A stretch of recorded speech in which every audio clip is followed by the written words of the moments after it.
ربنا إنك تعلم ما نخفي وما نعلن وما يخفى على الله من شيء في الأرض ولا في السماء.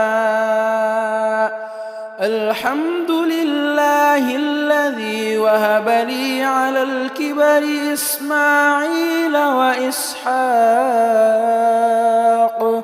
إن ربي لسميع الدعاء. رب اجعلني مقيم الصلاة ومن ذريتي ربنا وتقبل دعاء. ربنا اغفر لي ولوالدي وللمؤمنين يوم يقوم الحساب.